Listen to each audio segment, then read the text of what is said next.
Bien, bonsoir tout le monde. Alors, notre leçon pour aujourd'hui est l'expression de la concession ou de l'opposition. D'accord? Alors, c'est vrai que quand on parle de concession, on parle automatiquement d'opposition. Pourquoi? Parce que les deux notions, que ça soit la concession ou l'opposition, expriment à peu près la même chose avec une petite nuance au niveau du sens que je vais vous clarifier tout de suite. Alors, dans l'opposition, on présente bien sûr deux idées contraires, comme par exemple dans cette phrase, mon père est sévère mais il est juste, d'accord? Donc, entre la sévérité du père, le fait qu'il soit sévère et le fait qu'il soit juste, donc ce sont deux idées opposées. Alors, ce qui met l'accent sur cette opposition, c'est la conjonction de coordination mais, d'accord? Par contre, dans la deuxième phrase, bien que j'aime les maths, j'étudie la physique. Donc là, on peut parler de concession. Pourquoi? Parce que il y a un certain raisonnement logique. D'accord?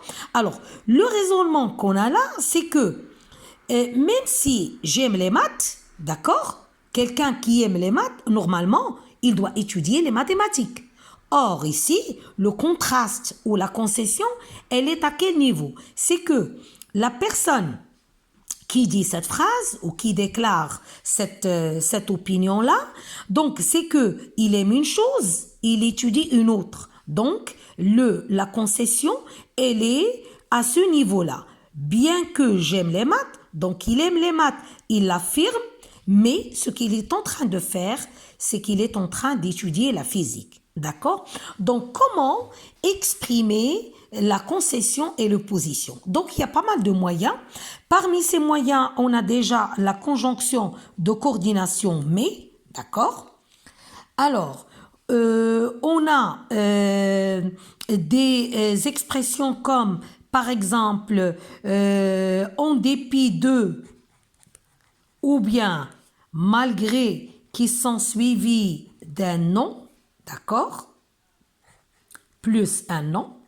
Par exemple, je peux dire, en dépit de la sévérité de mon père, il est juste, ou bien malgré la sévérité de mon père, il est juste, ou bien il est bon.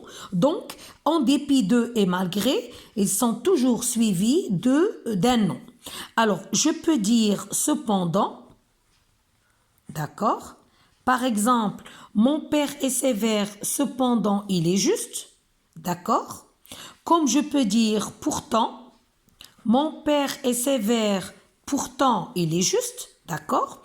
Je peux dire aussi bien que, et bien sûr je vais l'associer à une idée de concession, je peux dire bien que ou bien quoique, qui sont suivis d'un subjonctif, d'accord? Donc, rappelez-vous qu'après bien que et quoique, je dois mettre un subjonctif. Par exemple, bien que mon père soit sévère, il est juste, ou bien quoique mon père soit sévère, il est juste.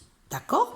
Donc, bien sûr, en mettant bien que et quoique, j'ai changé un petit peu la nuance. Je suis dans la concession beaucoup plus que dans l'opposition. D'accord? Bien. Donc, je peux dire aussi toutefois, d'accord, alors que je peux l'étudier, par exemple, l'utiliser dans la deuxième phrase. Alors, j'aime les maths alors que j'étudie la physique, ou bien j'aime les maths, toutefois, j'étudie la physique. D'accord? Donc, bien sûr, là, c'est plus indicatif. D'accord? Alors, maintenant, dans la deuxième partie de notre leçon, on doit voir aussi un autre volet qui a un rapport avec la concession. Ce volet, c'est quoi? C'est comment exprimer une concession suivie d'une opposition, que je peux appeler aussi suivie d'une réfutation. Donc, je répète. Le deuxième volet de notre leçon, c'est comment exprimer la concession suivie d'une opposition ou bien d'une réfutation. Alors là, je suis dans une leçon de communication. La leçon que vous trouvez surtout dans les compositions normalisées avec le tableau, le fameux tableau, où il y a la situation d'énonciation, où il y a l'énoncé. Par exemple, pour exprimer la concession suivie d'une réfutation, donc je répète que là, je suis dans le deuxième volet de la leçon. Donc le premier volet, c'était ça. Le premier volet de la leçon, c'était juste comment l'exprimer grammaticalement, c'est-à-dire par un moyen. Le deuxième volet, ça concerne surtout la communication, c'est-à-dire comment exprimer une concession suivie d'une réfutation. Alors, comment cela? C'est très simple. Donc, vous commencez par un accord partiel, c'est-à-dire en partie, un accord partiel. Donc, qui dit partiel dit en partie, d'accord, suivi, d'accord, d'une opposition.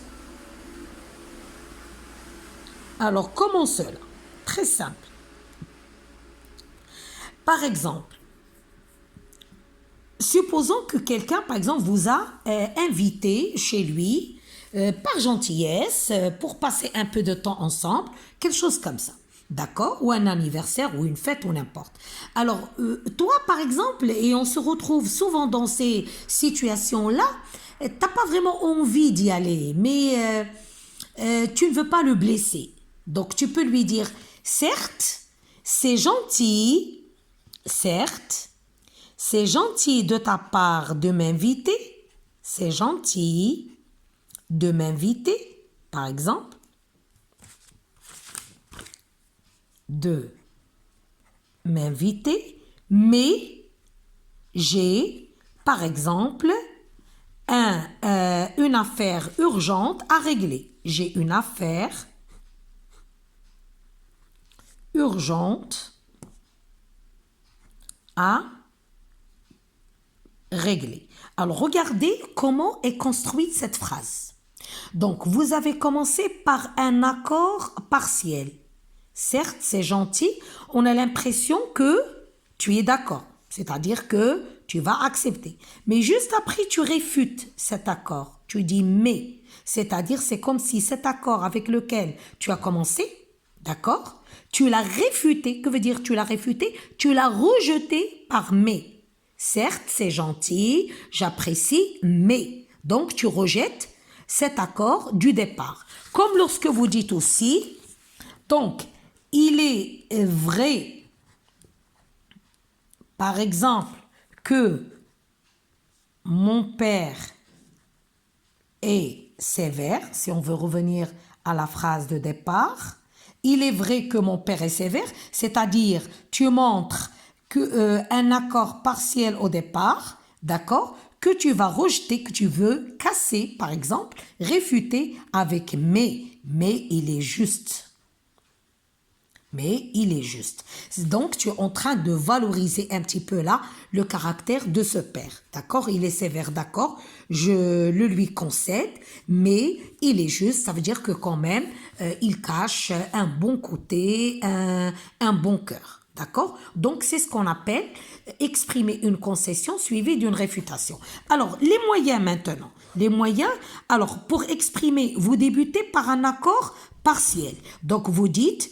il est vrai, par exemple, ou bien vous dites certes, d'accord, vous dites par exemple j'admets, ou bien je l'admets, j'admets, d'accord, ou bien tout bonnement je suis d'accord, ou bien personne ne peut nier, personne ne peut nier ou ne peut le nier, d'accord?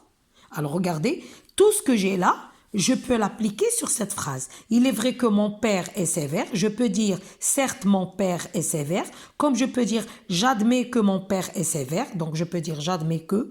D'accord? Je suis d'accord que mon père est sévère. Personne ne peut nier que mon père est sévère. Mais, alors, vous commencez par une expression qui exprime un accord partiel. Donc, on a ici accord, suivi du désaccord que vous exprimez avec mais. Donc, soit vous dites mais, soit vous dites toutefois, d'accord, toutefois, ou bien cependant, d'accord. Cependant. Donc, il est vrai que mon père est sévère, mais il est juste, ou bien, certes, il est sévère, toutefois, il est juste, etc. D'accord? C'est ce qu'on appelle exprimer une concession suivie d'une réfutation. Alors, cette leçon, c'est-à-dire ce deuxième volet, vous le trouvez dans les leçons de communication. Les leçons de communication ou les exercices de communication que vous trouvez dans les examens, notamment les compositions normalisées, vous avez toujours situation, d'accord, de communication ou bien d'énonciation.